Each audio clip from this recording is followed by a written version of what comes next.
All right, let's get right into it. Today, we're unpacking one of biology's most incredible stories, the egg's journey. We are going to break down the entire process of oogenesis, focusing exactly on what you need to know to absolutely ace your CUET exam. Let's do this.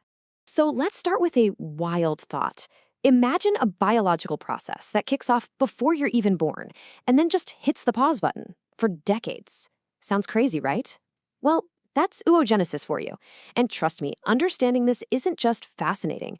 It is your golden ticket to securing guaranteed marks in the CUET exam.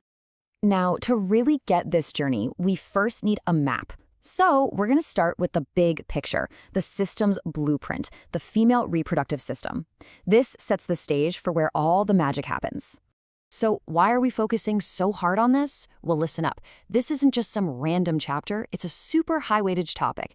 You're going to see diagram questions where you have to label parts, tricky multiple-choice questions on those pause points, and questions that ask you to put the follicular stages in the right order. Getting this right is seriously going to boost your score. Okay, let's do a quick roll call of the main players. We've got the ovaries, the egg factories, then the fallopian tubes, which is where fertilization happens, the uterus, where an embryo grows, and finally the cervix and vagina, which make up the birth canal. These are the basic structures you've got to know. And right away, here is our first CUET trap alert. Pay attention. Where does fertilization actually happen? It is not the uterus. So many people get this wrong. It happens in a very, very specific spot, the amblyary isthmic junction of the fallopian tube. They love to ask this to catch people out, so please burn this fact into your brain. All right, now let's zoom in. We're going from the big system-level view to where it all begins. We're diving right inside the ovary for a microscopic look at how the egg's little life support system, the follicle, develops. So inside that ovary, a potential egg cell is tucked away inside a bundle of supporting cells, and this whole structure is called a follicle. And this follicle goes through a whole maturation process. It grows up. It goes from primordial to primary to secondary, then tertiary, and finally the big one, the mature Graafian follicle.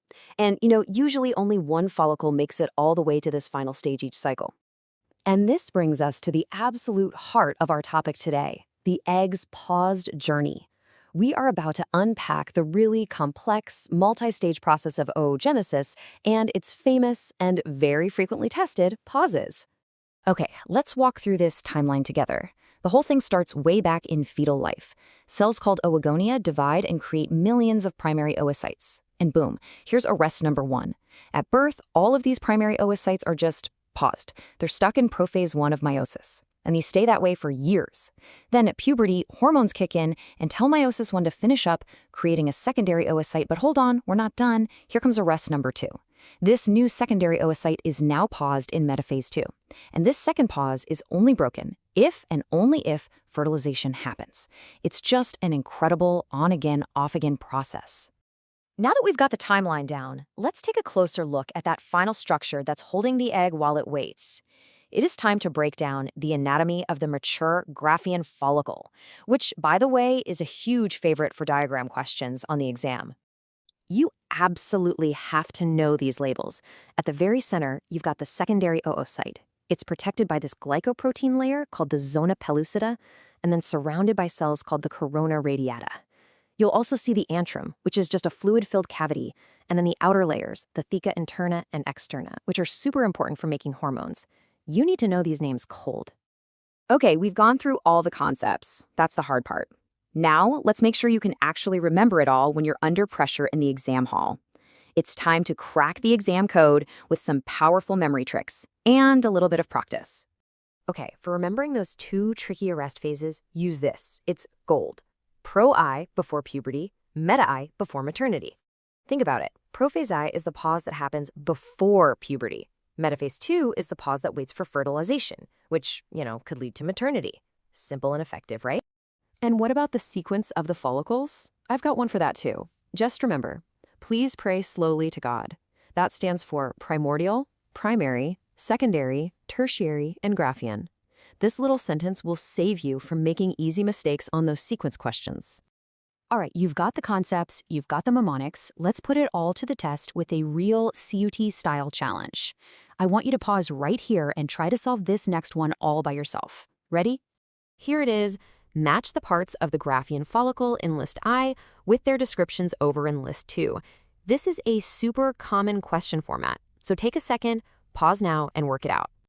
So, how did you do? The correct answer is A, matches with 2, B with 1, C with 3, and D with 4.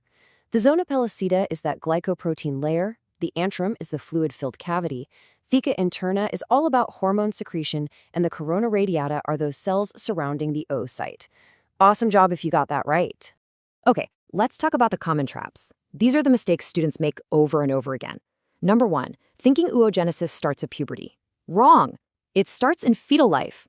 Number 2, mixing up the 2 arrest phases. Come on, use the mnemonic. Number 3, believing meiosis II finishes before fertilization. Nope, it completes after. And last, just getting the follicle sequence all jumbled up. Please be careful with these points. All right, time for a final lightning-fast revision. 5 points you absolutely, positively must remember. 1, oogenesis begins during fetal life. 2, arrest 1 is prophase 1, lasts until puberty. 3, arrest 2 is metaphase 2, lasts until fertilization. 4, one primary oocyte only gives you 1 functional ovum, or egg. And 5, the fertilization site is the ampullary isthmic junction. Got it? This is perfect for that last-minute look before the exam. So, how did you do on that practice question? Be honest. Drop your score in the comments below. It's always great to see how everyone's doing. Thanks so much for joining me for this explainer, and I will see you in the next one. Keep up the fantastic work.